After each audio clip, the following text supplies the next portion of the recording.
words, and yeah, you were really kind of inspirational when I worked at Coventry, and very helpful in kind of overcoming some of the barriers that we face in academia. Yeah, so is it 20 minutes or 15 minutes? Just well, 15 minutes, yeah. I'll give you a 5-minute one. Oh, thanks. That's great. Okay, so, right, yeah, I'm Manpal. I'm a senior lecturer in psychology at Wolverhampton. I'm also a postgraduate research tutor for PhD students too, for my students. And by kind of trade, I'm an evolutionary psychologist, so most of my research and my PhD looked at exploring human behaviour from an evolutionary perspective. Most of my research initially was around mate choice, so the kind of the qualities and the traits we seek in romantic partners, and how evolution has kind of shaped some of those traits in terms of what we actually look for. I also looked at things like altruism, cooperation. Why do we cooperate with people? Why are we altruistic towards other people as well? But recently, my kind of attention turned towards intimate partner violence and cyber dating abuse. And this actually came from an undergraduate student. So I was kind of there working on kind of research looking at mate choice, evolutionary psychology, and a student kind of talked to me and said, I want to do a project on cyber dating abuse. And I was like, okay, tell me more.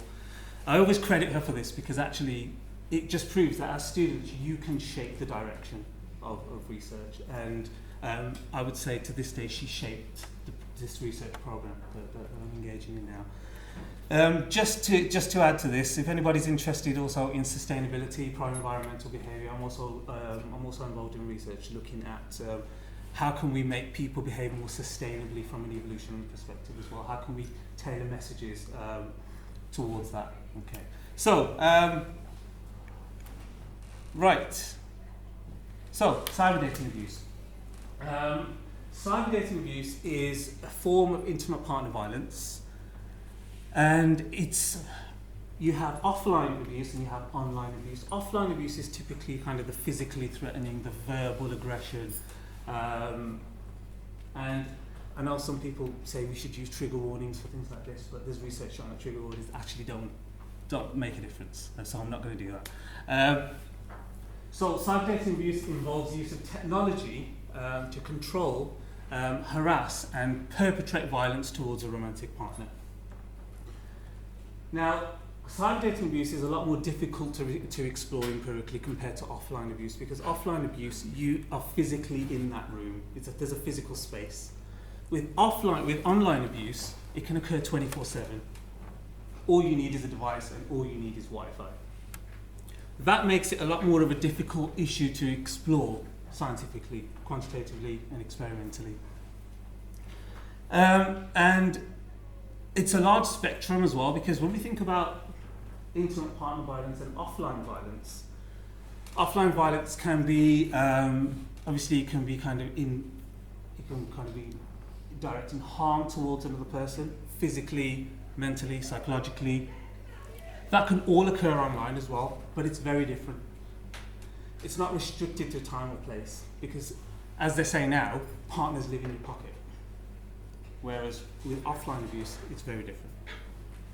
So cyber dating abuse can involve relational, psychological abuse. It's not just kind of directing physical abuse to, but it could be controlling somebody's relationships. It could be controlling people's online behaviour.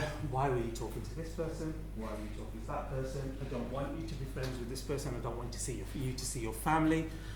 So cyber dating abuse is a very broad spectrum. And the reason why I say it's a broad spectrum, because there's a difference between checking a romantic partner's online activity twice a day versus checking it 100 times a day. It's a very broad spectrum. And I don't think the researchers really know how broad that spectrum is at the moment. And also, a lot of research focuses on victims. So it will focus on cyber dating abuse causes victims to have poor mental health, substance use, alcohol, drug use. There's also evidence now coming out that victims of cyber dating abuse have higher suicidal ideation as well.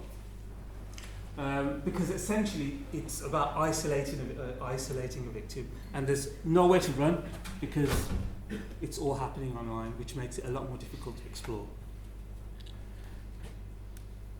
So, why does this matter? Well, it matters because most people use social media, and social media is a public arena of your life, unless you know how to sort your privacy settings out. If you don't sort your privacy settings out, anybody can find out anything about you, where you've been, you know, who's liking your photos, who's commenting on your photos. It's essentially a public arena.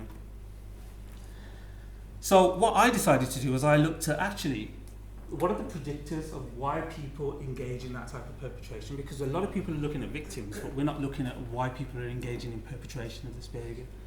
So I looked at it from an evolutionary perspective, and we thought, okay, then why don't we look at things like jealousy. Most people experience jealousy. And I'm not going to stand here and say jealousy is a bad thing or jealousy is a good thing. It serves an evolutionary purpose. Jealousy serves an evolutionary purpose to keep a relationship intact. Whether it's right or wrong, I'm not going to comment on that. The prevalence of cyber dating abuse, we know that 43 to 45% of young adults. So most of my research, I tend to explore, I work with young adults really in this area.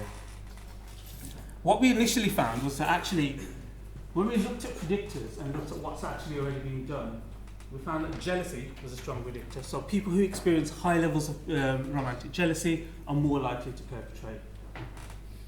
Also, in a lot of this research, I don't use the word abuse, I use it electronic intrusion. Because the moment you use the word abuse, people won't take part in these studies. What we also know is that when it comes to studies that use the term abuse in the title, men don't take part in those studies. And one of the reasons for that is because of the stigma associated with those studies. So what's been done already, I can't kind of cover everything that we've done. So we've looked at romantic jealousy. There's also evidence about aggression. So people who have kind of aggressive personalities or a bit hostile tend to perpetrate to a greater degree. One of the things that we found, is anyone familiar with attachment style as well?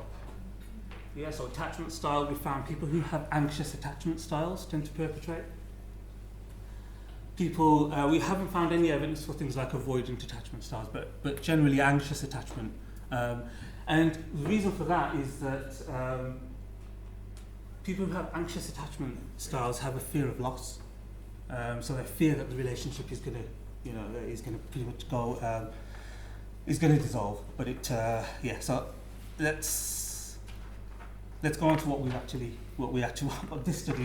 found in this study. So researchers found that jealousy predicts cyber dating abuse. We've also looked at things like mate value as well. So mate value is this idea of what quality do we see ourselves as romantic partners. You know, some people say that, so-and-so is a 5 or so-and-so is a 6 or a 10. That's the best way I explain to undergrads as well. We've actually also found that people who view their partners as more attractive than themselves perpetrate more abuse as well, because high quality partners are difficult to replace. That's one angle that we've looked at. But this study here that I'll present here, we looked into romantic jealousy a little bit further. So you have 3 types of jealousy. You have cognitive jealousy, which is kind of like suspicion, mistrust. So it's very thought-based. Emotional distress, emotional jealousy, which is kind of physiological response to stress. So when somebody feels that they're getting anxious in relation to the stress. And behavioural is when you actually go out and do something about it. So actually the physical act of getting the phone and checking where your partner actually is. Lots of research finds that high jealousy is linked to perpetration. However, there's not much research that looks at self-esteem.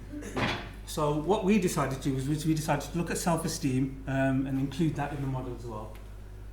Because low self-esteem is linked to offline intimate partner violence. So people who have low self-esteem tend to perpetrate more offline violence and engage in more cyberbullying as well.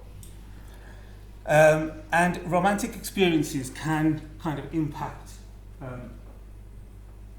relationship-specific self-esteem as well. So not necessarily just how what do you think of yourself? It's what do you think of yourself in that relationship?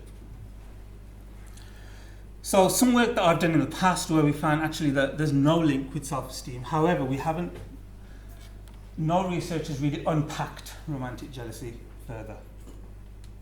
So we decided to look at how these jealousy dimensions relate to cyber dating abuse, and we looked at psychological and relational abuse as well.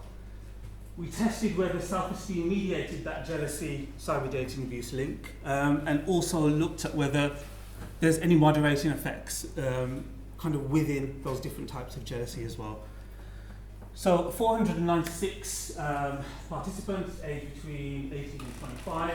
We tried to have a relatively equal sample of men and women because a lot of research, previous research, is predominantly female focused. So a lot of the samples are predominantly female, and a lot of the studies, if we look at whether there's gender differences in perpetration of abuse, with cyber dating abuse there isn't. So meta-analyses find that there's no evidence that gender predicts cyber dating abuse. Some studies find that men perpetrate more, some studies find that women perpetrate more, my research I found that there's no effect. So the sample is people who are currently in a relationship, average 12 months relationship. We also look at internet use as well. We recruited the participants on social media, and we also used Prolific as well for that study. I might have to rush through this.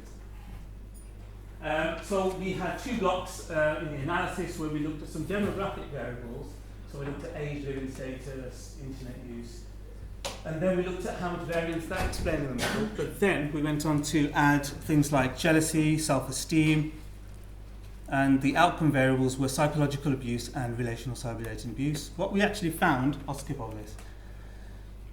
What we found was that, I think ignore that as well, we found that behavioural and cognitive jealousy were the strongest predictors of abuse.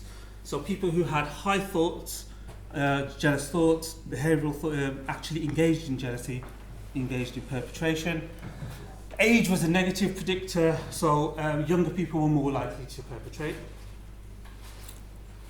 And I don't need to explain the model. In terms of relational abuse, we found that behavioural jealousy was the strongest predictor of controlling people's relationships. Cognitive jealousy and relational self-esteem were weak predictors. But we also found moderation and mediation effects as well. We found that cognitive jealousy moderates the relationship between behavioural jealousy and psychological abuse. So high behavioural jealousy, high rates of perpetration, cognitive jealousy kind of moderated that relationship.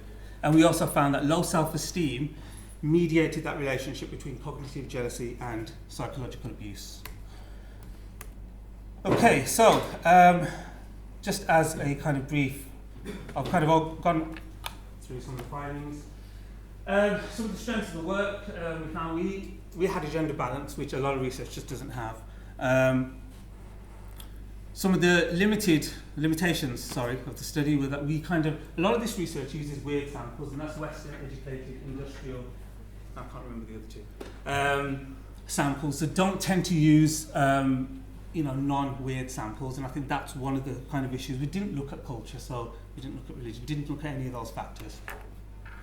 So, I'm surprised I'm within time, to be fair. So the paper publication, I should have used a QR code and kind of been with the times a little bit more, to be fair, but I didn't have the time. So that's the end.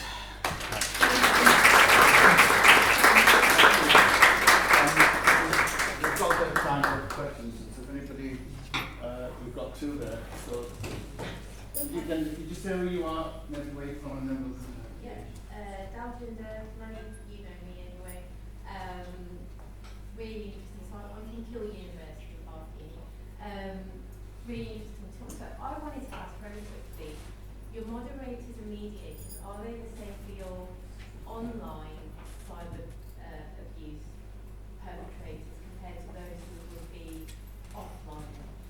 And do you know that as well?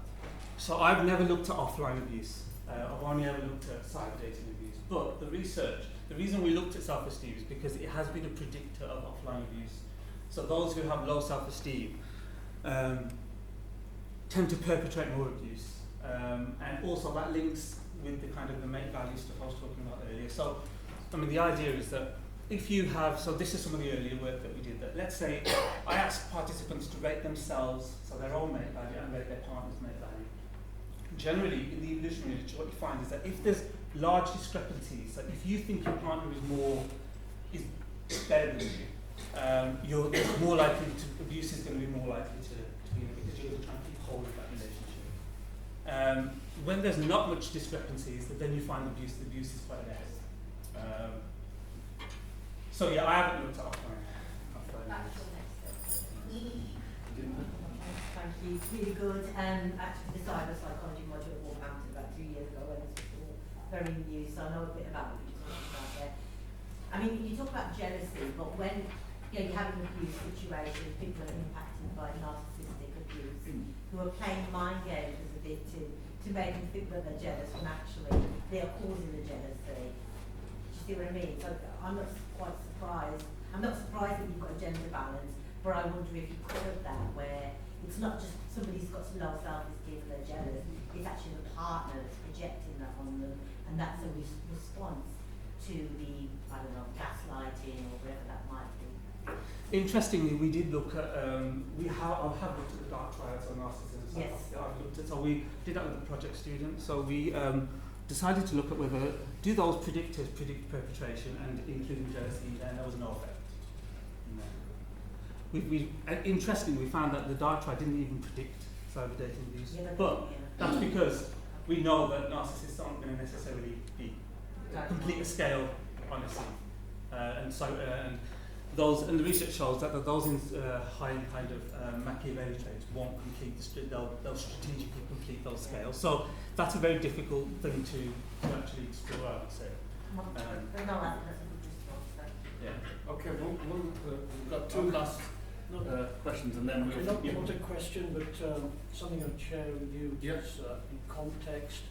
Just heard this morning, for instance, AI, this will extend your spectrum of this subject matter. I mean, AI being used and people following, and there's a sad case reported that ended in suicide. So it's just AI is opening up a whole new space. Yeah. Yes, exactly.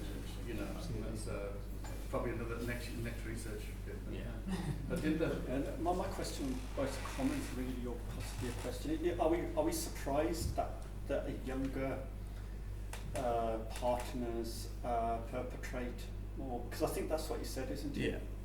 Are we surprised because they are more tech savvy and live their lives more on cyber than older partners? So was it really a surprise, that finding? No, you're absolutely right. It wasn't a surprise, and that's why we controlled for age, and I added it in kind of in block one of the model, because I thought just got to account for some of the variants in the model. So I'm not really surprised. We weren't really surprised by that.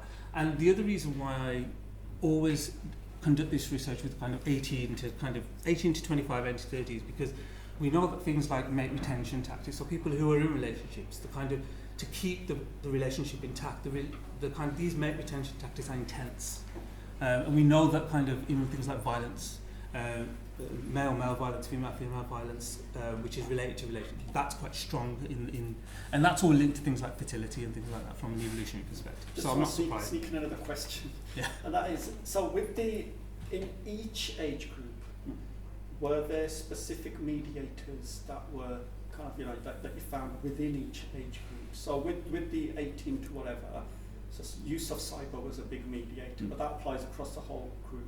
Was there something else within that group that you noticed? And same with the older age groups as well? Not really, to be honest. I haven't really. So when I collect age, I don't collect it in kind of. I collect it as a continuous variable. So I never bracket age.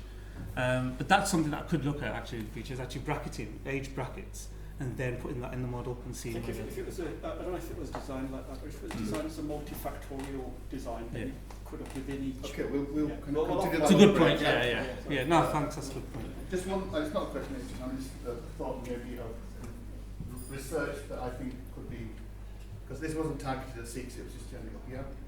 I think there are two areas that we do need to look at, and maybe one is around sexual grooming, obviously, and the whole kind of debate about that, the kind of sexual grooming and targeting girls, but I think that's should be boys as well. But the other area I think is really unresearched is young Sikhs using in the cyberspace to bully each other, and that leading to violence. And I think that there's lots of people saying social media, you know, that kind of, and I think there's a community, big concern now, young Sikhs, and we're talking about young Sikhs, not practicing on the Sikhs, using social media. And I've investigated some cases as well, so, you know, I think it's a WhatsApp or whatever groups there. So I think that's, I don't know if anybody's doing any research in that area, but if they're not, then please do, you know, begin to. Can I just add one thing actually I forgot to say? Yeah, another title said I was talking about paranoia, but actually I collected more data with that study and then I actually found that the findings didn't fully hold up. But some things we're looking at now, we are looking at paranoia, where the people who are paranoid predict this type of abuse, and we have found evidence for that. But that's just because I didn't want anyone thinking, title's different on there. Just something to consider, sorry, just a quick contribution. But we haven't got time, we're only 15